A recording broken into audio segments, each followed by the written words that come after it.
the great big elephant in the room with any Hollywood celebrity is that so many of them get into a race car and just suck, right? And some of them suck long term. This fellow came into the sport and kind of like bounced all over the place from... Wait, physically or mentally? Yes. Yeah, I remember sitting down with him and going, are you okay if I do brain surgery on your wife? I love that. I love that because that's the universal thing, right? Everybody who does this, you do it because it makes you feel like something more than you are. Okay, welcome. This is let's be honest. We're a critically acclaimed motorsport and junk food podcast, and we're called It's Not the Car. We've also been called, and I quote, the most important thing on the internet. And I also quote, we've been called the only show to listen to if you have to listen to one show. And, well, if you believe any of that, you'll believe anything. I'm Sam Smith. I write for a living, but I also have hobbies. One of those hobbies is eating snack food while making journalism or going club racing or doing what I did last weekend. I was just telling guys earlier, which is welding stuff in an old car and then grinding that weld back down and doing it again because it was an ugly weld and I hated it. And I don't weld very well. I'm Ross Bentley, and I once melted a bag of Haribo gummy bears all over the dash of a minivan in Hawaii. And I'm proud of it too. Yeah. Because I would say that it was somewhat intentional. Let's put it that way. Let's put it this way. It was not intentional not to do that, if that's a way of... I love how half your lore involves either Hawaii, minivans, or interesting pronunciations of things. That you said Haribo, and I started thinking about little gummy caribou, and I should stop talking now. Hi, okay. Jeff. Hi, I'm Jeff Brown. I didn't do any of that stuff. Sounds pretty cool, though. My main job is driving my motorhome, which I'm in right now after a race weekend. So motorhome driver, and I don't have any hobbies or anything. I just work on race cars and try to make them go faster. That's not true. You shared with us something earlier on about you just telling us that you Alex Honnold has got nothing on you. That you literally at one point just decided to start climbing mountains. So you climbed mountains, do that. Which was the raddest thing I've ever heard. I did do rock climbing back in the ancient days when we had when I did try rock smaller. Were mountains smaller then? No, mountains were just as big. We had those ropes that were those brown kind of... No, we didn't. I had real shoes and real ropes and all that kind of stuff. And yeah, I did do rock climbing, so I'll take that back. I did have a hobby once. Okay, so first, a little bit of an apology. Jeff is, in fact, in his bus. If you're watching the video, you can see his bus.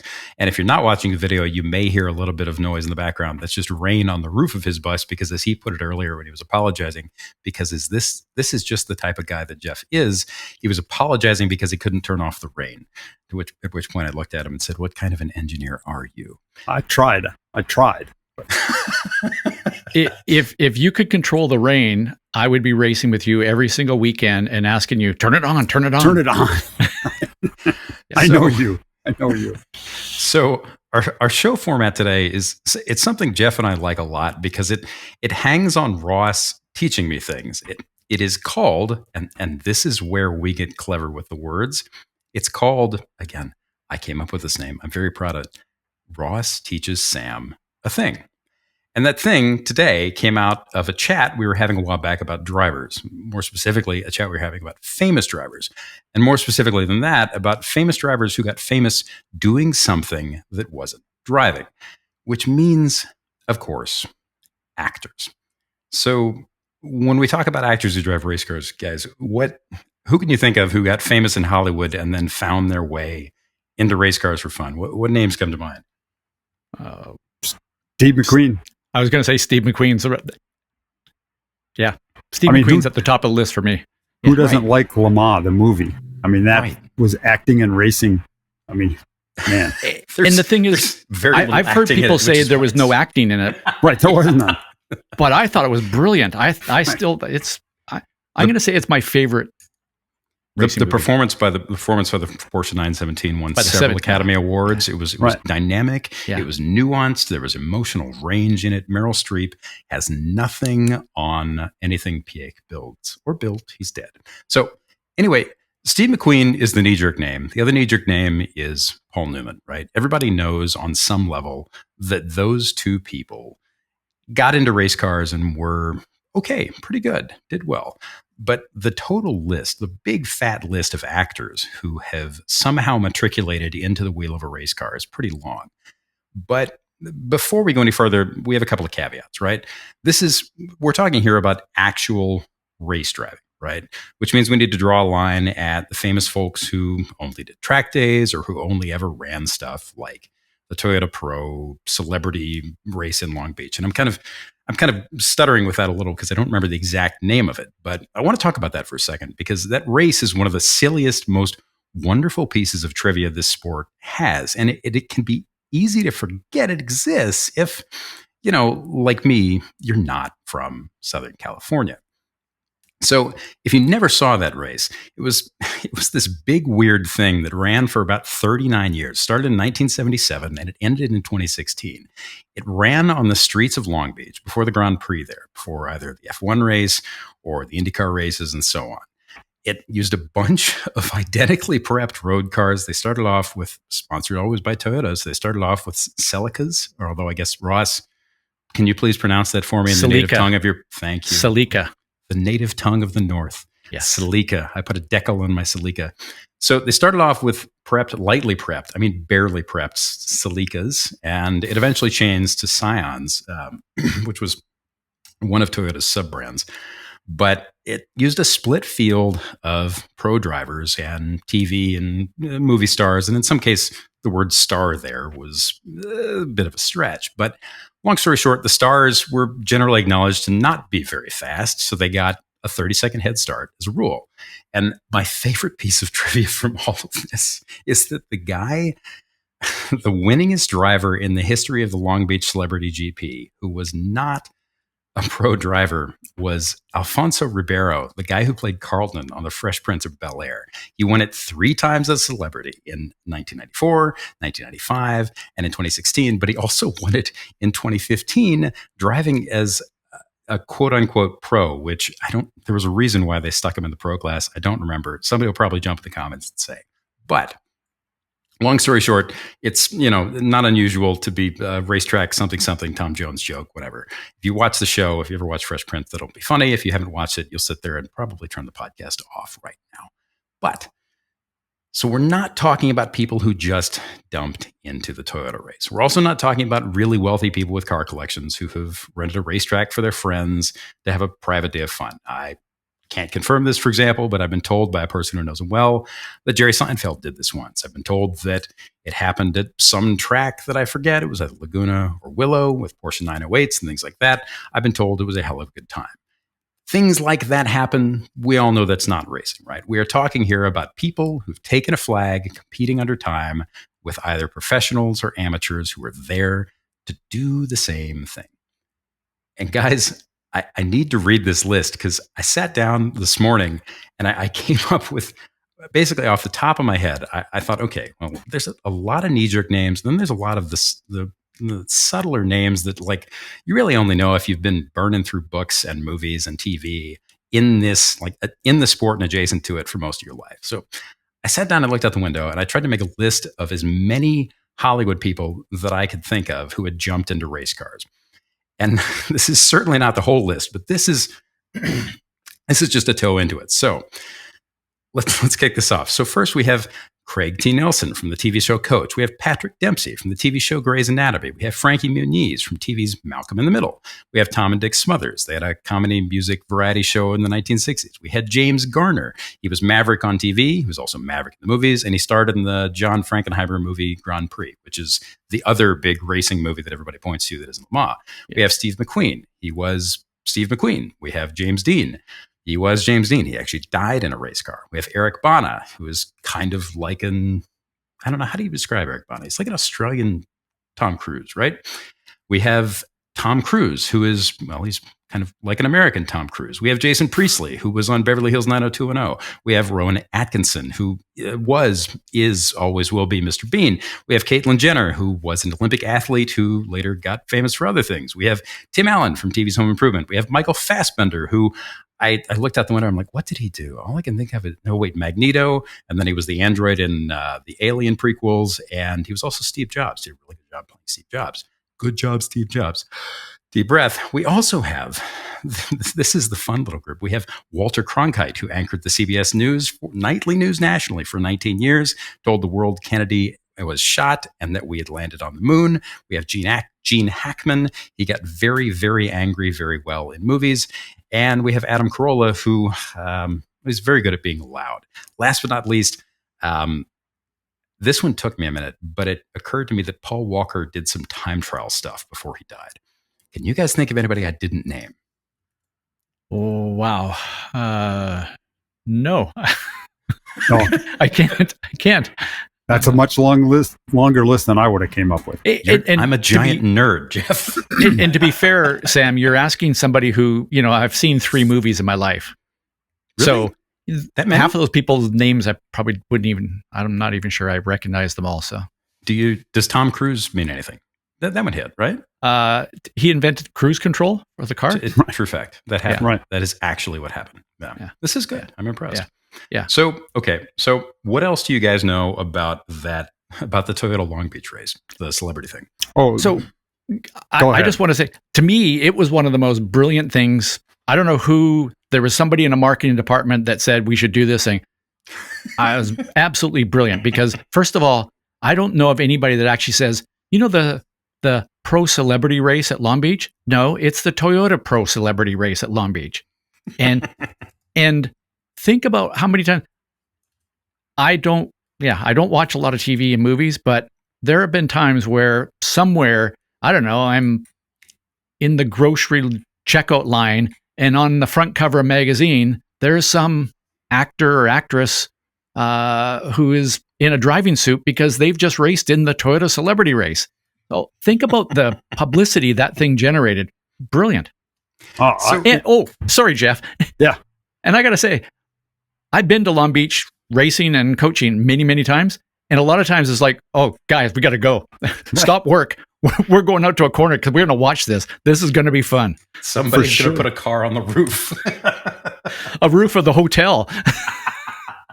I always liked watching, back in the day, as they say, Dan Gurney was always in it because he was one of the pros, right? And I was like, okay, give an, okay, maybe not even average person, but some of those guys were pretty good drivers. Give them a 30-second head start and let's watch Dan Gurney mow them down in a 20-minute race or whatever it was. I thought that was always awesome. I remembered, I think you had a story at one point where maybe it was you or one of my friends. Somebody's telling me a story about how Gurney shows up at it one year, and it might have been Gurney and Parnelli, and maybe it was Brad Newman that was telling me this. Hi, Brad, if you're listening. And Gurney, he was pulling the spare out of the car, and Parnelli saw him and caught him. But the point is, you look at the list for this race. If you go on Wikipedia, the list of winners over the years, the pro column has names like Sam Posey and Al Unser, Dan Gurney. There's 1, 2, 3, 4 wins for Dan Gurney between 82 and 88. PJ Jones, Parnelli Jones, Bobby Rahal, Eddie Lawson, Tommy Kendall, yada, yada, yada, right? But the best part is looking at who won the celebrity race that each year. So in 83, when Gurney won it, the dude who won the celebrity race was Ted Nugent. In 1991, when Parnelli Jones in Rufus won the thing, the person who won the celebrity race was Donny Osmond. Some years it would be a Josh Brolin, it would be Frankie Muniz, it would be Jason Bateman. And then you go all the way down in 2010 was Jimmy Vasser, and then Brian Austin Green, who I only remember as the guy with the earring from 90210, right? But the point here is that in order to do all of this, like Brian Austin Green, I don't think had been in a race car before this happened. Probably the same for Ted Nugent. So in order to get all of these relatively famous people into race cars or Celicas that were in race car drag in front of thousands of people on television, on the streets of Long Beach and not have people die, they sent everybody up to a boot camp at Willow Springs, up in the Mojave Desert, north of LA. And they got taught, I could not, for the life of me, I can't remember right now how long it was. I want to say it was a couple of days, but they got taught to drive in a drive on a racetrack. Some of them got taught to shift a manual transmission because they never shifted a manual before. And long story short, the whole gist of this was not to make you faster, but to make you the person who did not put the car on the roof. Now, the race ended, like I said, in 2016. It ended because Toyota, which forever had been based in Torrance, which is a small kind of oceanside community within the greater Los Angeles metro, Toyota moved from Torrance in Southern California to Texas. It was really neat while it lasted, in large part because A, it was great to watch, but B, there were an awful lot of people who came through that, got their first taste of racing in near stock Celicas or whatever the hell it was, Scions, up at Willow or at Long Beach, and then decided, hey, I like this, and then dove into it. And with that, I'm going to point this thing at Ross, because Ross and Jeff have actually had experience with real life Hollywood celebrities. I said before we started taping, my line was, I've met Patrick Dempsey once, and by met him, I mean I stood across a paddock at him and stared at him and went, oh, hell, that's Patrick Dempsey. I have no seat time for this. Like, Ross, why do you think so many famous actors are drawn to this stuff? What is it? Why not? What draws us to it, right? So, and maybe this, maybe I'll mention this right now. Is the actors that I've been around at the track, they're real people. So I think they get hooked the same way we got hooked. It's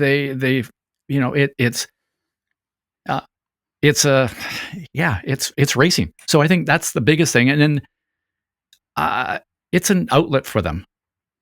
They could be big football fans, but they can't go and play in a game against their favorite NFL team, right? Right. But one of the great things about our sport is it's accessible. Almost anybody can get into it.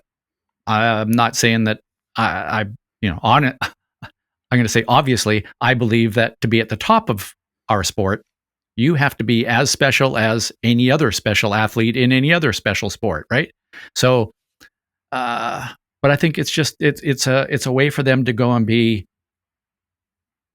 Mr. Average or Mrs. Average, right? It's just they can go and do that thing. So I think that's why they do it. And the two of them that I've been around the most, I'm going to say it really was it was an escape. It was a place where they could go and I didn't, Paul Newman and I didn't hang out together, but I was around him when he was teamed up with Carl Haas when I was in IndyCars, and he was just a normal guy, right? He was at the track. He wasn't Paul Newman. He was a race fanatic. He loved it. So I think a lot of them, it's that they just want to get away from it, all the other stuff, and be normal. Jeff, what's your knee jerk on that? Yeah, I agree with Ross completely. I had a chance to do a test day with Paul Newman, and wait, what? Who? Really? Paul Newman, you know that? Well, he's the guy that makes salad dressing, right? That salad dressing guy. Why do you? God, this is why I love doing this show, because every so often you'll just be like, "Yeah, I hung off a mountain once. It was El Cap. I don't know. I wasn't wearing shoes. Like whatever." I'm sorry. How have you never mentioned this? When did you hang out with Paul Newman? I can't remember the year. It must have been like 91, 2, 3 ish in there. We were running Yeah, we were running Camel Light cars. At Team Scandia, and there was a guy who was a pretty good driver, Michael Brockman, who raced in Camel Light, I think. Yeah, he raced against us. And he was big buddies with Paul Newman. And I don't know how that happened, but he was buddies with Paul Newman. And apparently Paul had said, he was driving, I think they were called GTO cars. It's like a GT3 car of today. So he was driving GT cars, and he wanted to try a prototype, big downforce prototype. And so I don't know how it all happened, but anyway, we ended up at Scandia going to Charlotte.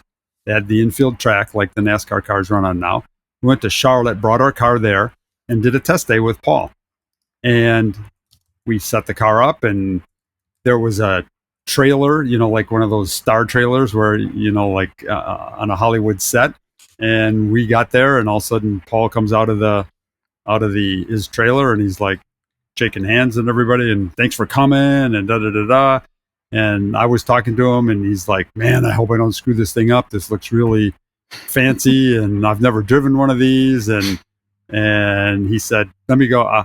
And I said something like, "Let's get a seat fit for you." And he goes, "Okay, let me go get my helmet." He goes, "I know I look like some big shot with the trailer and everything, but it's in the trailer. I'll go get it." He gets his helmet. He comes out, and he was just normal guy. I mean, he was like we were doing something super special for him that he couldn't believe that he was getting to do, and that we provided that. I mean, he was just like a normal guy. It was fantastic. I love hearing stories, and this is the most trodden road to say in racing. But I love hearing stories about Paul Newman in race cars. A couple years after I first started writing and got into journalism and car journalism, there was a press release I think that Lime Rock put out. So Newman died in, I want to say it was 2008. He was in his early 80s, but he lived in Connecticut famously for a long time. And there was a press release that was put out that when he knew he didn't have much time left, one of the last things he wanted to do was drive a race car at Lime Rock. And he'd been there a zillion times. And so they trotted out. It was one, I don't know if it was his, but it was a GT1 Corvette. It was a C5, I think. As much as a GT1 car is anything, right? It's not really a C5. It looks like a C5. But they trotted out a GT1 Corvette, and he had done a couple of laps in it, and there were pictures that somebody had put out and the release. And it was this very dignified, wonderful little thing about how, he knew that it was probably going to be the last time he ever strapped into a race car. And he died, some indeterminate but short amount of time later. It might have been a few months. I don't remember. But I remember reading this thing and thinking about, holy hell, this guy has done literally everything and been so much to so many people and been almost everywhere. And one of the last things he wants to do when he knows his life is ending is go back to a place that you can walk into almost off the street, pay a small amount of money, and it's a park, and you're there. And I've lost count of the number of people I know I've met since, known since, who have been to Lime Rock, raced at Lime Rock, watched something at Lime Rock. It means something to people, and it meant something to him. And I just remember sitting there and thinking, this was a human. This is a human who cared about this just as much as everybody else does, who's into it. And that's the cool thing. And that's whenever we have conversations about this stuff, Newman always ends up he's the one who stands out, because not just because he cared about it, but because, Ross, you touched on the escape, right? You touched on the fact that it was the same thing for him that it was for us, right? But at the other end of the scale, he went to Le Mans in a 935. He drove a car with, I think it was Dick Barber and Rolf Stommelen, and it was second overall. They won the class. He started off in Datsuns with Bob Sharp, right? Yep. He won 3 or 4 national titles with the SCCA, and everything you ever read about him, people say he was just about as good as most of the pros he drove with. He just didn't have the seat time. All of which is to say, this big long ramble is just he was the exception that proved the rule, but more important, that touches on the fact that at the core, whatever the appeal for this stuff is, it's universal, and that's really cool. But I love how all the stories about him mirror that same thing. He just wanted to be there. He didn't really, he would walk away from people when they started talking Hollywood stuff to him. So that makes me think, Sam, because I've not thought about this before, when I've been around these guys, is to get to the top of Hollywood or whatever in that world, you got to be pretty driven. Right. you've got to put in the work. And the actor drivers that I was around, and the two that I spent a lot of time with was Craig T. Nelson and Patrick Dempsey. Okay. And they were not afraid to put in the effort that it took. And I think that's part of why they were, I'm going to say, some actors, they sort of came into the sport and didn't accomplish a whole lot, but some of them did. And I think the ones that did also were really good at acting of their career. I will. That's interesting that you say that, Ross, because I was wondering. The only guy I've worked with really was Paul Newman, and for one day. But what impressed me was he was not there. You could tell right away, because we didn't know what it was going to be like. It's the guy's coming in to get an experience, and just drive around and have some fun. After like 4 laps, he comes in and we're like, okay, you did pretty good. That was good. And he wasn't bad. He was actually quite good. But we had Fermin Velez, who was the team driver at the time, top driver. He was our pro. And Fermin had done some laps, and Paul Newman did some laps, and I can't remember. He was reasonably close, but he was at a pretty good level in his GT racing. So we kind of expected that. We said, all right, that was pretty good. And he gets out of the car and we're like, good run. And he's like, yeah, okay. Yeah. And he's kind of like looking around like we're like wondering, what do we do next, or what should happen? And he's like, well, where's the data? Where's the data? We're like, oh, he actually wants to look at the data. The data guy downloaded it, and then they were starting to look at data, and he's like, okay, I can do this. And Fermin's coaching him, and he wanted to dig into this data to get better. He wasn't preparing for a race. He was never even going to race this car. But right away, all he wanted to do was figure out where he could get better, where he was losing time, and how to do it better. And it sounds like from what you said, Ross, that maybe that's a theme with these guys. Yeah. Sorry, Sam, and both with Craig and Patrick, I mean, both of them, they really worked at it. They really, really did. And, I know Craig had a athletic background, so he was really good at picking that stuff up as well. But it was that effort, man. Yeah, the number of times the number of hours I spent with the two of them in different times, looking at data, looking at video, talking about what's next and stuff like that. And to be fair, with Patrick, he had sort of his Michael Brockman was Joe Foster early on, and Joe, that was his job, was to help him and everything. But I went to Le Mans with Patrick and so spent some time with him that way. But it's also interesting to see how they managed to fit it all into their lives.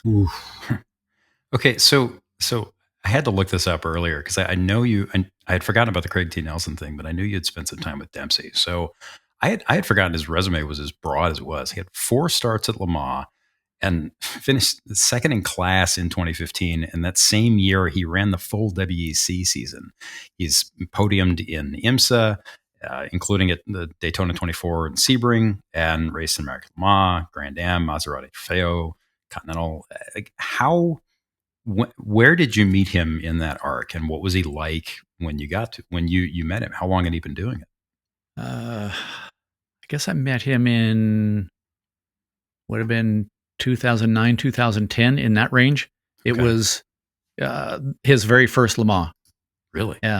So he and the little side story on this was, I was supposed to drive this car, and then there was not enough funding, and then Patrick and Joe Foster came in, and I became a coach to Don Kitch, the third driver in the car. So, so I went to Le Mans that year. Like I said, I can't remember if that was 09 or 10 or somewhere in around that range. And they're driving a Ferrari for AF Corsa. And actually, we went to go testing at a track in Italy, I don't know, a month or so beforehand. And Joe didn't go to that test, so I spent a lot of time with Patrick there during the test days, talking to him about how to go quicker and stuff like that. So, yeah, I'm going to say it was, he'd been doing some stuff in IMSA in some GT cars, but it wasn't, he had that little brief, I don't know, a season or so in prototypes. I don't know if you remember, Jeff. Yep. The Lola. It wasn't. We that was one of the Lolas that I had run before that they got. Yeah, that didn't go so good. I think it was a tricky car, but it was also it was. I'm going to say that was a big step for Patrick. But in a GT car, man, the guy's quick. Yeah, he's good. Yeah. I mean, looking at this, it's interesting too, because one of the things I wanted to talk to you about, and one of the things we'll talk about. Well, Sam, you have a podcast. God, sometimes I just feel like a moron. One of the things I wanted to talk to you about is just the notion that anybody who if you have money in racing, you can climb the ladder. You may not be good as you climb it, but you can get into faster and faster cars. But one of the things that celebrities bring almost is instantly, the moment they step into any car, is exposure, right? And that's all any sponsor wants. That's all any team wants. That's all any series wants, is eyeballs on what they're doing, which means that for people like Dempsey, they just end up escalating very quickly, right? So I just pulled up, as you were chatting, I pulled up the career summary for the guy. So in 2004, he does a Paynos Racing Series runs 2 races. In 2006, he's in that Toyota Pro Celebrity race. In 2007, he's in the Rolex Sports Car Series, runs that 07, 08, 09, goes to Le Mans in 09 in GT2. And by the time he goes to Le Mans in 09, he has a total of 9, 10, 11, 18 pro races under his belt, according to Wikipedia, which, as we all know, plays fast and loose with facts. But that's bonkers. That's a massive, massive jump.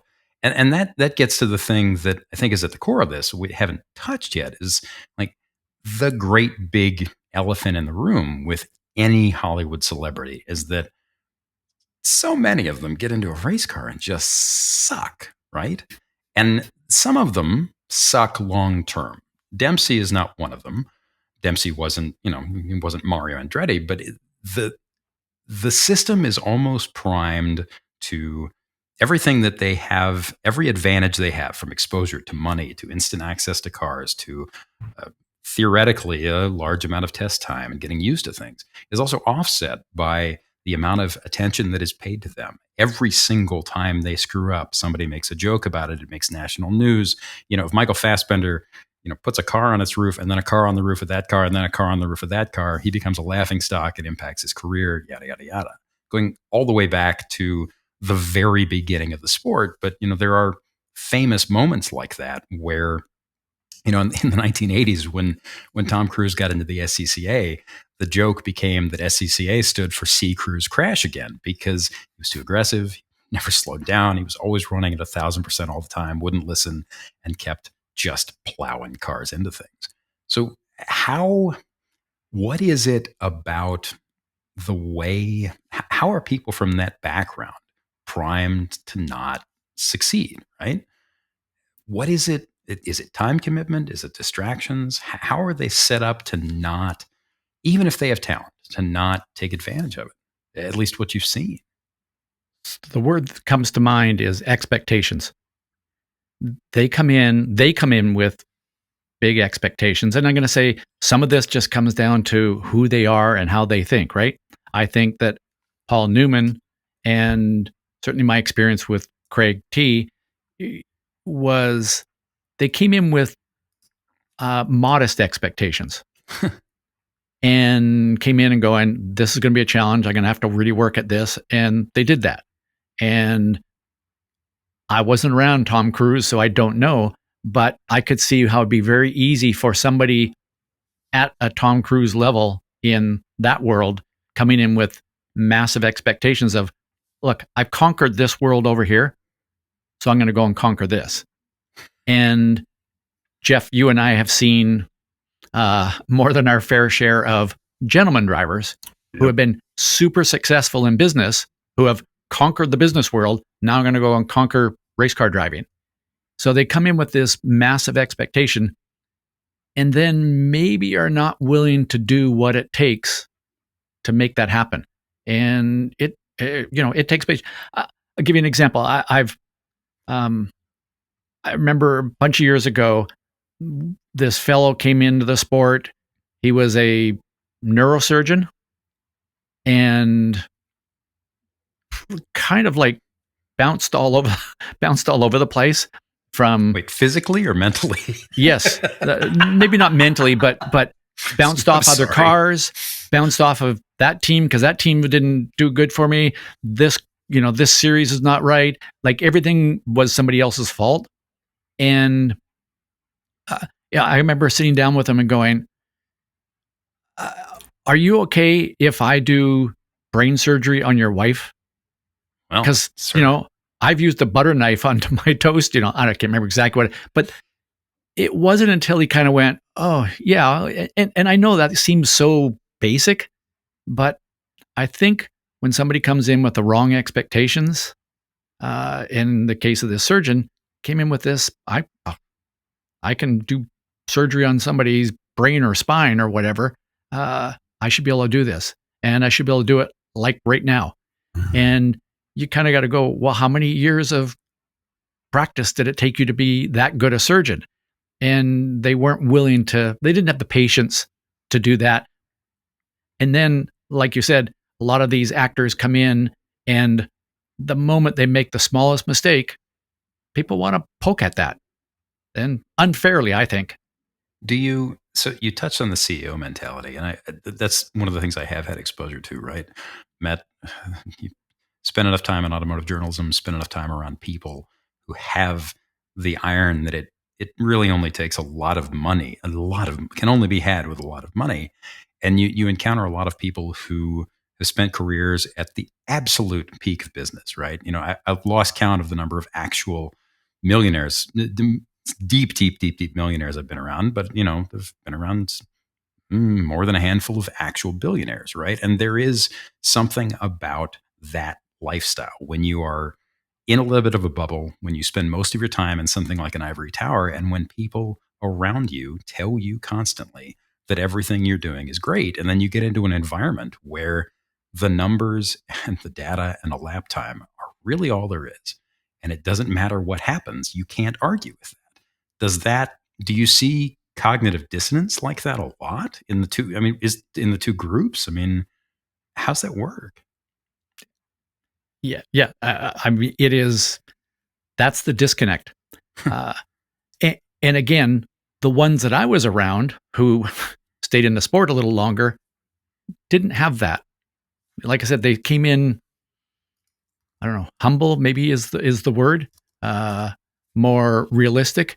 That, hey, it took me this many years to become a great actor. And I don't know, the other thing is the little comments that I've heard from Craig T and Patrick through the years where I'm not sure they actually believe that they're great actors, which I think encouraging. Which I think is a sign of, hey, pick one of the, who just won the gold medal in some event in the Paris Olympics, and they're going, I'm not good enough yet.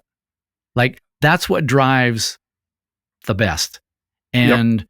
I think it's pretty easy when I got to think, I've seen some of the life of an actor, and people are falling all over themselves just to say hello to you.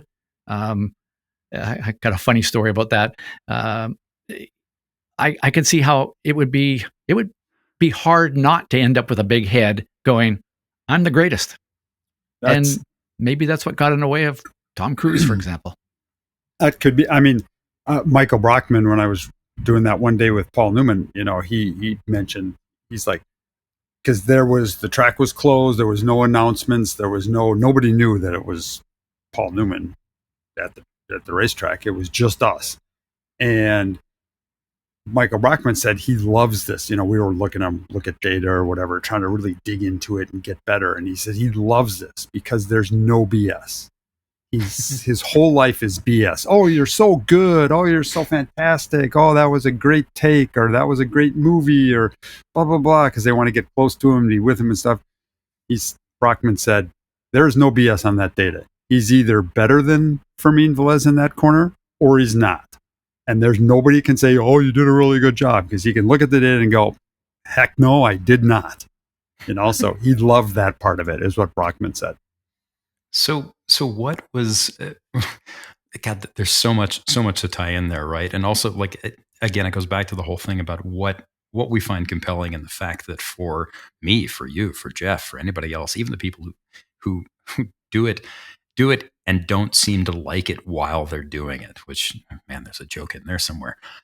There's something about racetrack and whether you're in the car or out of the car, that world bears very little resemblance to the rest of the real world.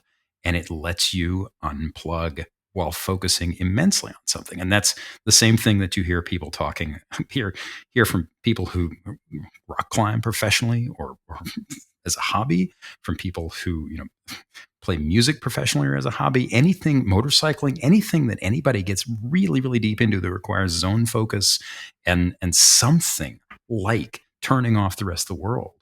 There's a pull to it. So Craig T. Nelson, the only thing I remember him from is coach, but I just looked it up.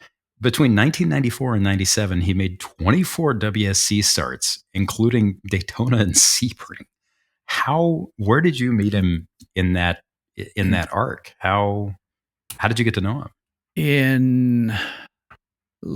I guess it was probably like around late 94. Okay. I get a phone call from, I guess, Craig's Michael Brockman, his guy, who fellow named Dan Clark, good driver, sort of, I don't know. I think Dan had been his instructor at the racing school that Craig went to. And happens a lot of times. Is this Speedy Dan Clark? No. Clark? Not. Different guy. Okay. Yeah. Different Dan Clark. Got it. Dan called me out of the blue and said, Craig saw some video of you driving, and Craig's racing a world sports car, which is sort of like the open cockpit of today's prototype cars. And he's going to drive one in IMSA next year. We'd like you to come and drive with us at Daytona and Sebring. Would you come down to Willow Springs and test with us? So, I don't know, late December, early January, I went to Willow Springs. We went testing. End of the day, Craig says, hey, I want you to drive with me. And we went to Daytona, and I think we had somebody else crashed or something, did something to the car. And then we went to Sebring, and, Craig's deal. And so, quick funny story. Like I said, early on, I don't watch a lot of TV. I don't watch a lot of movies. I met Craig at Willow Springs, but I don't really know who he is. I heard he was an actor. I fly Dude down was to an Daytona. Emmy winner on national television. Yeah, that's amazing. I salute the hell out of that, man. That's great. Sorry, go on. But here's the funny thing. I fly to Daytona. I go to my hotel room. I walk into the hotel, throw my bags on the bed, flick on the TV, and there's Craig on TV, in the coach TV show, where he's a football coach. And so I sit down and I watch that episode. Next day we're at the track. I forget how it came up, but I was kind of like, oh man, I love that show when you did this. He must have thought that I was like a big fan of his. So sorry, Craig, if you're ever listening to this. I think I only watched one or two shows of yours. So, but yeah, and he was super, super kind person. And I think this goes back to what we were talking about of like why some of them are so successful is I think to be an actor, you have to really learn how to get along with people around you and get the best out of people around you. I think it's probably a very similar to sport where, it's a team environment and you're only as good, your performance is only as good as the people around you. And I saw that in Craig, the way he got everybody in the team to perform better. That was a little bit of his special sauce, I think, he was just really, really good at that. And, unfortunately for me, I drove some races with him, and then it was kind of into the sprint race season, and they didn't need a third driver. Dan was his guy from day one. Craig wanted me to come to the races and just coach him, but I realized there was a little bit of, hey, I'm just going to pay you to come and be my friend, and I'm not that kind of person. I need to be contributing some way, but Ross Bentley doesn't have friends. Next on ABC. Right. So what can I tell one other? This is a little personal story that I think is just this is just kind of a fun story. So my daughter was due to be born on Sebring weekend, and I'm getting paid to go to Sebring and drive a race car. That's my job. That was bad planning, Ross. What are you? Why you would do that? Don't do that. Yeah. So fortunately, my daughter was so brilliant. She arrived 10 days early, which meant that I could be there and help for a day or two, and then I'm off to Florida. I'm going racing at Sebring. I get to Sebring, and Craig and his wife hands me a gift, and it's my daughter's very, very first gift ever. Wow. And it's a little outfit, a little whatever, right? A few years later, Craig is the voice for Mr. Incredible, the animated movie. The Incredibles? Yeah, and, The Incredibles, Pixar, yeah. Yeah. Craig is that voice. My daughter and I go and watch that movie, and we're watching it, and I go, do you know who gave you your very first gift you ever got in your life? Mr. Incredible. She thinks that's really cool. So that is cool. That is okay. Cool. I have one Craig T. Nelson story. Now, I've never met the man, but my son Travis had him do some voiceover work on his Disney show Tots.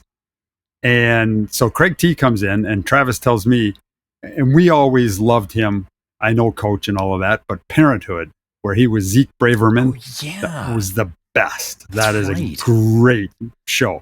Anyway, so he's the patriarch of the family there. And anyway, he comes in, and Travis said, the guy, like what you said, Ross, the team building thing. He comes in, he's got to do this voiceover for the thing, and he gets to know the voice coach and Travis the writer, and he gets the whole group together now. How do you want this to sound, and what do you want here, and what do you want there? And he kind of like took over the room to draw from everybody their help to give him the best chance to do the job that they wanted. He said he was fantastic in that whole team building thing, and it was just one day of voiceover work for him, but Travis said the guy was, he kind of like energized the room when he came in.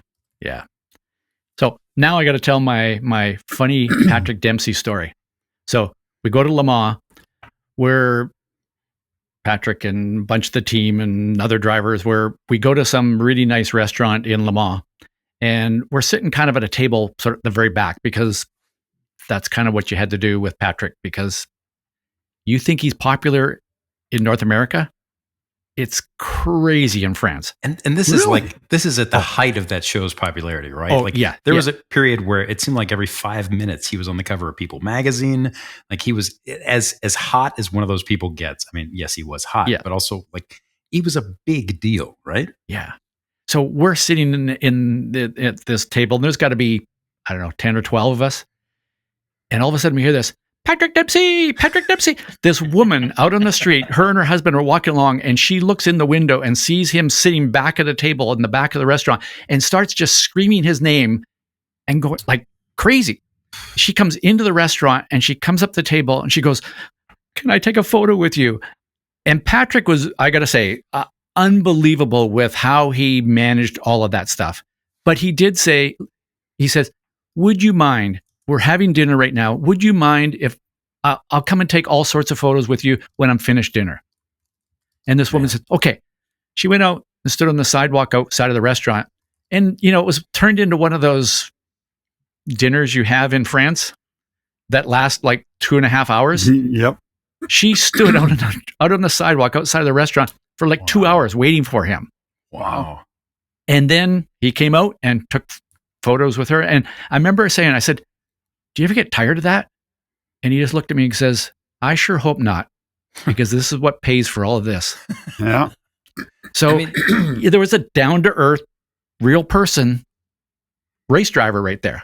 I mean, can you imagine, like, people talk all the time about what professional athletes and race drivers in particular have to do to focus, to tune out the rest of the world, and to set all that aside. Like, I don't doubt that Patrick Dempsey has some line of organic code in his brain that allows him to have that happen 1 minute and then turn around and run a line or a scene or do something actory at the peak of his game, snap a second later.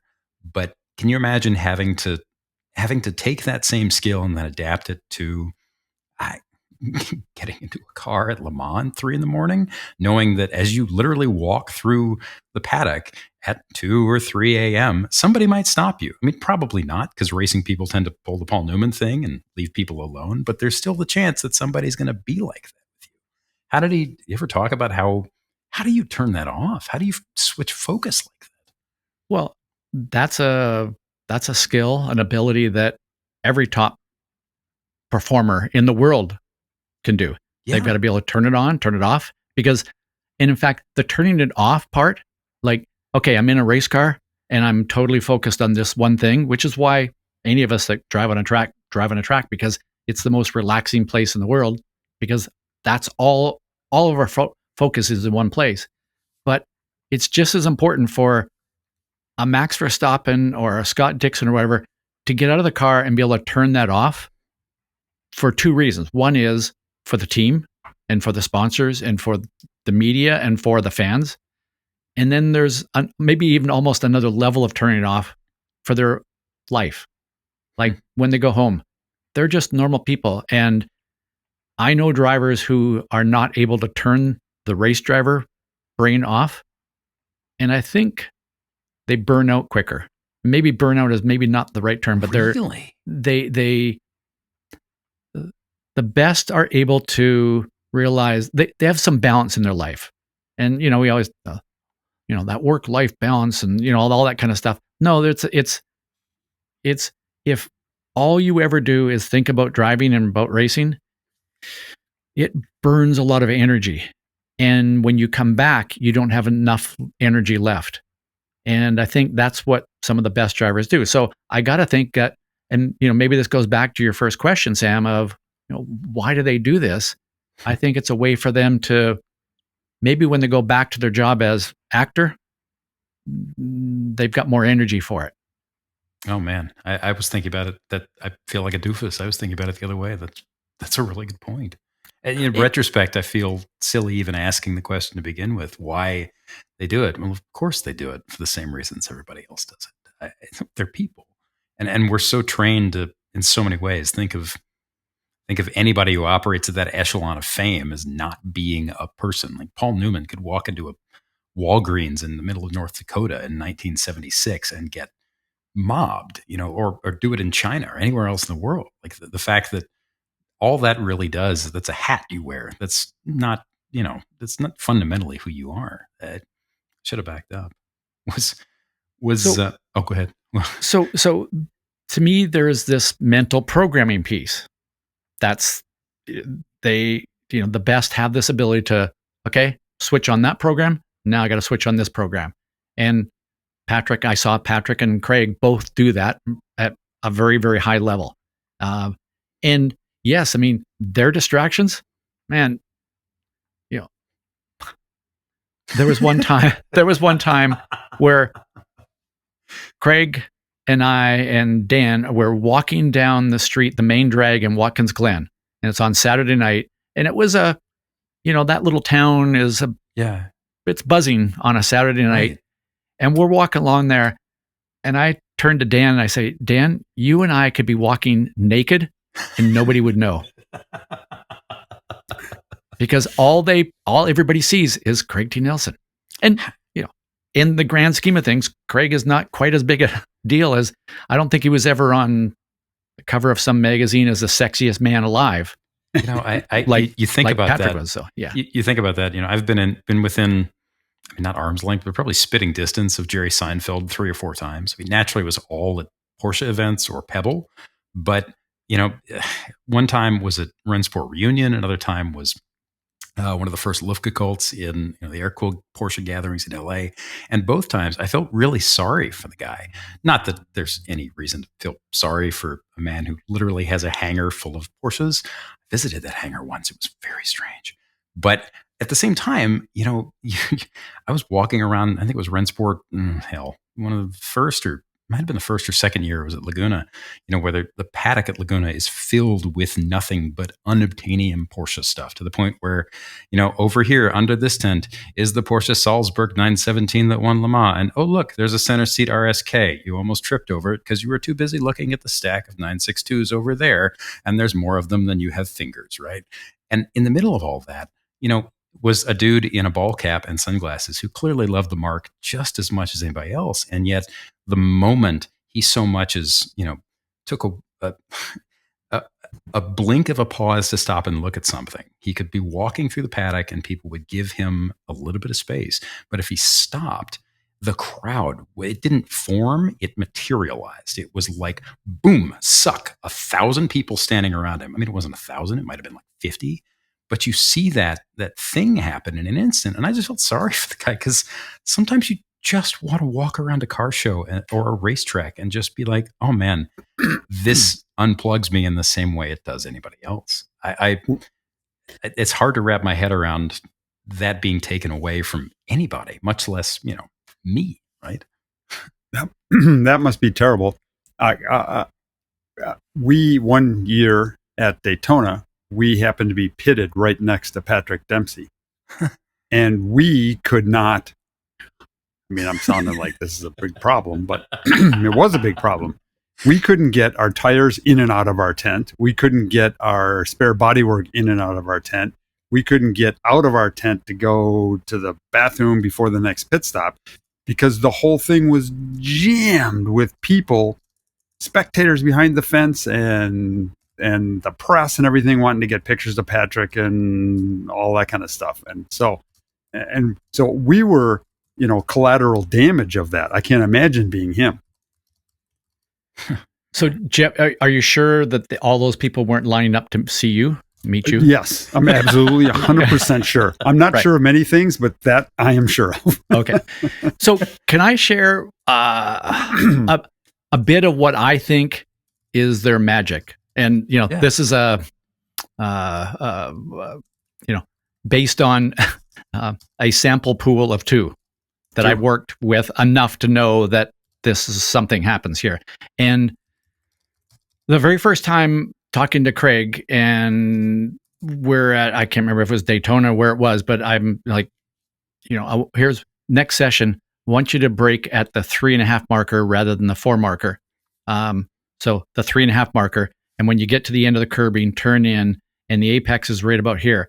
And I saw him kind of stop, turn, and kind of close his eyes.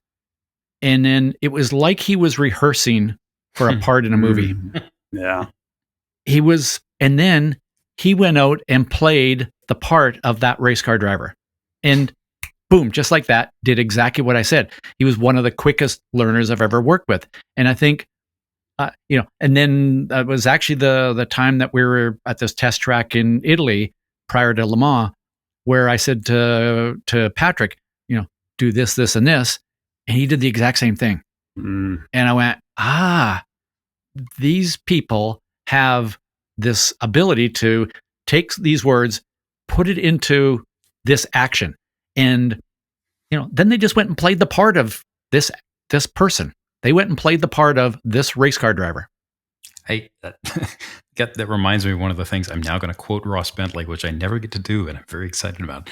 That reminds me of one of the things you said a while back, right? Like you say all the time, and it stuck with me because, of course, it stuck with me. But the notion that we do what we're programmed to do, and the fact that the programming that he had was allowed him to throw the breaker like that and switch modes, and it doesn't matter. In the end, I guess it doesn't matter whether you're switching from mode A to mode B or mode D to mode E. Like, it's still a mode switch. And that's remarkable, right? The fact that people who train their whole life to do something, whether it's race driving or acting, and you see them at the peak of that, of that ability, and maybe that ability is just being used to learn something. It's got to be really cool. I mean, how did it hit you? Did it like take you aback, or was it just like, oh yeah, that makes sense? I'm going to say like the first, because I've used that before, but I'd never seen anybody do it that deliberately, that quickly. And, recently watching a little bit of the Olympics, and the American fellow who won the pommel horse thing. Pommel horse. And before his performance, you see him like he's twisting his body around, like he's not just closing his eyes and visualizing himself doing it, but he's actualizing it. He is playing that role. There's a movie that he's going to be the star of, and the star is going to do this on this pommel horse.